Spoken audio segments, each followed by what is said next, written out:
Hi everyone, welcome all of my YouTube channel Airlines Job 0.1।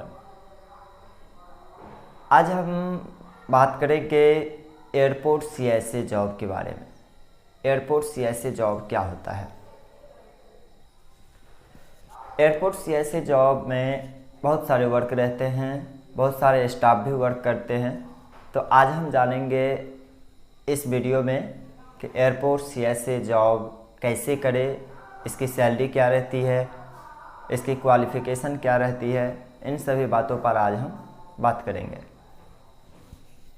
देखिए, आगे बढ़ने से पहले हम बता दें कि हमारे YouTube चैनल एयरलाइंस जॉब 0.1 को आप लोग जो सब्सक्राइब नहीं किए हैं वो सब्सक्राइब कर दें ताकि नेक्स्ट वीडियो की नोटिफिकेशन आप तक पहुंच सके। प्रीवियस वीडियो में हम एयर टिकटिंग स्टाफ और एयरपोर्ट ग्राउंड स्टाफ के बारे में बताए हुए हैं, जिसका लिंक मैं डिस्क्रिप्शन बॉक्स में डाल दिया हूं। आप लोग जाइए डिस्क्रिप्शन बॉक्स में देखिए एयरपोर्ट ग्राउंड स्टाफ जॉब कैसे मिलता है, एयर टिकटिंग स्टाफ जॉब कैसे पाते हैं। तो चलिए अब देर न करते हुए हम आगे बढ़ते हैं। एयरपोर्ट ग्राउंड स्टाफ CSA, बहुत सारे बच्चे का सपना होता है एयरपोर्ट पर जॉब करने का, जो 12th करने के बाद बहुत अच्छा मौका मिलता है एयरपोर्ट पर CSA में जॉब करने के लिए। एयरपोर्ट CSA होता क्या है? CSA को हम एयरपोर्ट पर CSA को हम कस्टमर सर्विस एसोसिएट बोलते हैं या फिर कस्टमर सर्विस एजेंट भी बोलते हैं। इनका वर्क ये रहता है कि इनका वर्क जैसे कि आप फ्लाइट के लिए जाते होंगे किसी एयरपोर्ट पर, या मुंबई एयरपोर्ट, दिल्ली एयरपोर्ट या पटना एयरपोर्ट, कहीं भी आप जाते होंगे तो देखते होंगे कि CSA स्टाफ इधर उधर घूमते रहते हैं, और एक दो नहीं बहुत सारे स्टाफ घूमते रहते हैं। ठीक है, वो सब CSA स्टाफ ही होते हैं। ये लोग का वर्क रहता है कि आने वाले पैसेंजर को कोई भी अगर प्रॉब्लम आती है तो उनको मदद करें, चाहे टिकट के रिलेटेड हो, टिकट कैंसिलेशन के रिलेटेड हो, फ्लाइट कैंसिलेशन के रिलेटेड हो, या कोई शॉप के रिलेटेड हो, या व्हील चेयर के रिलेटेड हो। एनी प्रॉब्लम, कोई भी प्रॉब्लम अगर आती है वहाँ पे पैसेंजर को, तो वहाँ पे एयरपोर्ट CSA के स्टाफ ही इसे सॉल्यूशन करते हैं। ठीक है, अब इसमें क्या कहते हैं, क्वालिफिकेशन क्या रहता है? देखिए, CSA जॉब पाने के लिए इनका क्वालिफिकेशन 12th पास होना चाहिए। इसमें 12th पास होने के बाद किसी भी स्ट्रीम से आप पास होना चाहिए, या साइंस, कॉमर्स या आर्ट, किसी भी स्ट्रीम से आप पास हैं।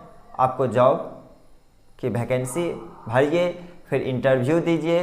इंटरव्यू में आप अगर सेलेक्ट हो जाते हैं तो आपको मेल आएगी कि आप सेलेक्ट हो चुके हैं, आप आइए डॉक्यूमेंट वेरिफिकेशन करने के लिए। बहुत सारी प्रक्रिया है इसमें, और इनका प्रक्रिया जो है सो 4 दिन 5 दिन तक लगातार चलते रहता है। ठीक है, उसके बाद फिर ट्रेनिंग पर डाल दिया जाता है बच्चे को, फिर ट्रेनिंग क्लियर होने के बाद वो जॉब पे लग जाते हैं। ठीक है, तो ये होता है CSA जॉब। इसकी क्वालिफिकेशन 12th के बाद। अगर किसी एयरलाइंस के अंदर आप जाना चाहते हैं तो इसके लिए आपको ग्रेजुएशन पास आउट होना बहुत ही ज़रूरी है। जब तक आप ग्रेजुएशन पास नहीं होते हैं तब तक आपको एयरलाइंस में जॉब नहीं मिल सकती है। अगर कोई बोल रहा है कि, अगर कोई दलाल बोल रहा है या कोई व्यक्ति बोल रहा है कि एयरलाइंस में हम आपको 12th पर ही जॉब दिला देंगे, वो चीज़ हरगिज़ गलत है। एयरलाइंस में जाने के लिए 12th पास का वैकेंसी है ही नहीं। अगर आप एयरलाइंस के अंदर जाते हैं तो 12th के बाद नहीं जा सकते हैं, ग्रेजुएशन के बाद ही आप अप्लाई कर सकते हैं। कितने बच्चे ऐसे होते हैं कि फर्जी वेबसाइट पर जाकर आप लोग अप्लाई कर देते हैं, उसमें लिखा रहता है कि हाँ ग्राउंड स्टाफ CSA का सैलरी 30,000 से लेकर 50,000 के बीच में, और क्या कहते हैं 12th पास आउट पर ही जॉब हो रही है, नो एग्ज़ाम नो फी। ठीक है, ये सब जाल में फंसा रहे हैं। इस जाल में फंसना नहीं है। हम ये भी बता दें कि CSA का सैलरी सिटी वाइज निर्भर रहती है। कि किस सिटीज़ में कैसी सैलरी मिलती है।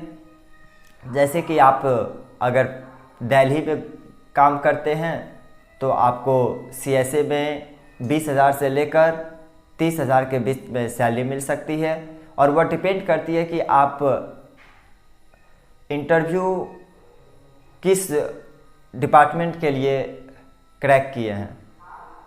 वह इंटरव्यू के डिपेंड पर ही आपको जॉब मिलती है, सैलरी मिलती है। ठीक है, अगर आप गोवा एयरपोर्ट पर जाते हैं तो आपको 18,000 से 25,000 के बीच में सैलरी मिलती है।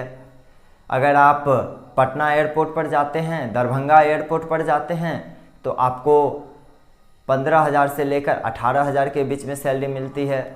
तो ये सिटीज़ बाय सिटीज़ पर रहती है। एयरलाइंस सभी एयरपोर्ट पर सिटीज़ पर सैलरी रखती है।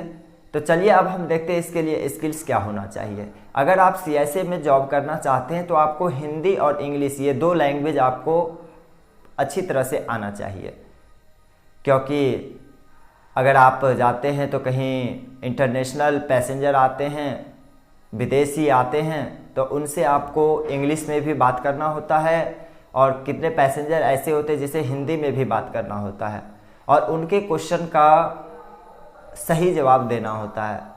ऐसा नहीं है कि वो पूछ रहे हैं कि हमें ये प्रॉब्लम आ गया है यार, हमें F&B में जाना है, F&B डिपार्टमेंट में हमें जाना है समोसा लेने के लिए या कोल्ड ड्रिंक्स लेने के लिए, दुकान कहाँ मिलेगा, ये शॉप कहाँ मिलेगा, तो आप बता नहीं पाते हैं।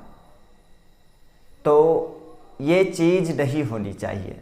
इसके लिए ये स्किल्स नहीं मांगती है ये एयरलाइंस ये स्किल्स नहीं मांगती है। आपको किसी भी पैसेंजर्स के जो भी प्रॉब्लम आती है उसको सभी को सॉल्यूशन देना होता है, और वो ऐसा नहीं है कि आप सीखिए, आपको ट्रेनिंग दिया जाएगा। ट्रेनिंग में सारे सॉल्यूशन को आप ट्रेनिंग करने के बाद आपको सारे सॉल्यूशन का जवाब दे सकते हैं, आसानी से दे सकते हैं। चलिए अब हम नेक्स्ट टॉपिक पर बात करते हैं कि इसका इंटरव्यू किस टाइप का होता है। इसका इंटरव्यू ज़्यादा इजी भी नहीं होता है और ज़्यादा हार्ड भी नहीं होता है। ठीक है, आपको इस पे नॉर्मल 2-4 क्वेश्चन याद करना होता है, 10 क्वेश्चन याद करना होता है, जो कि नॉर्मल पूछा जाता है।